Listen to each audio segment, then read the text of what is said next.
todas as charlas, as actividades e demais que facemos, todas van en galego, xa destinadas a calquera ámbito, non?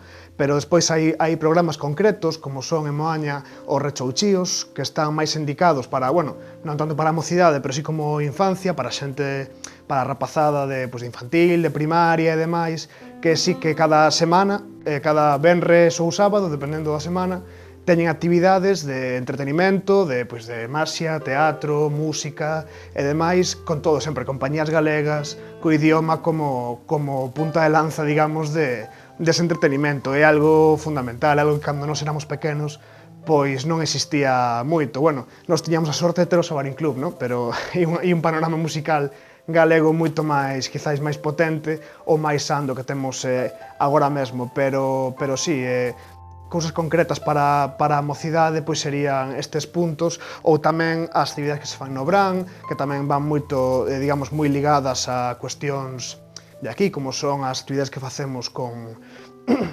unha asociación que se chama Sueste, que é de embarcacións tradicionais, ou, bueno, unha serie de cuestións por estilo. Pero, bueno, ahora, de cara a este ano que ven, faremos moitas máis. Despois de actividades moi variadas, poden ser dende conferencias, que son así como máis verticais, a actividades máis divertidas, como algunha que propón tamén o Concello, como é o concurso comarcal de regueifas, ou noso ano pasado fixemos unha semana da muller, que traíamos mulleres galegas de distintas profesións, que viñeron facer pintura, danza e charlas, e, bueno, un pouco que vai xurdindo cada ano, exposicións, o que se nos ocurra.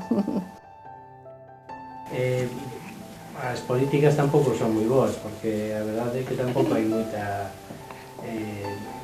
En principio non se fai moitos programas como este, non? De poñer o galego en pé outra vez e intentar leválo ás escolas, ás familias, penso que un pouco todo.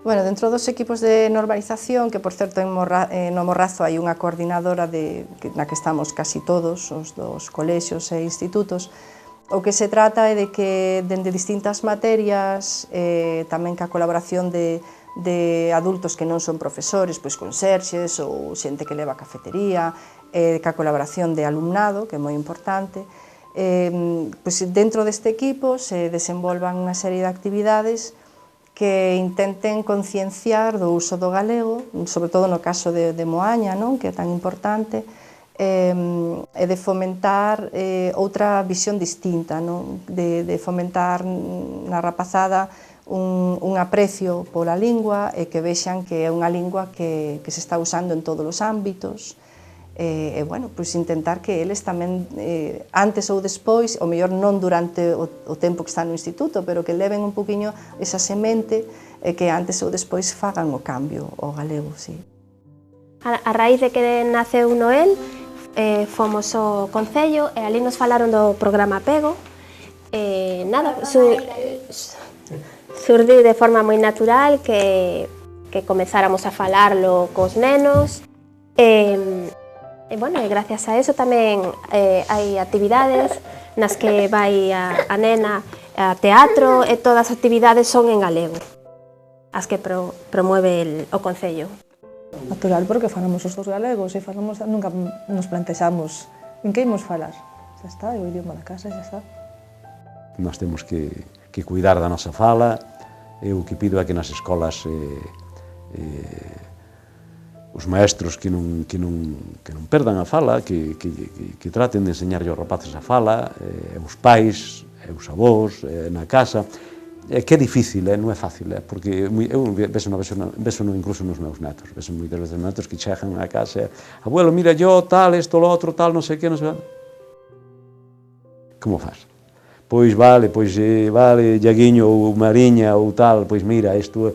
Eu trato de falar, claro, eu non lle levo conversación ao mellor en castelán, non porque non lle queira levar, que non lle queres facer esos rapaces, ni moito menos que...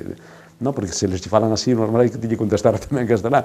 Non lle valo porque xa tampouco eu son un falante de castelán, claro, eu... Entonces trato, eu contesto-lle, pois ao mellor lle falan galego. E temos que ir así levando a cousa.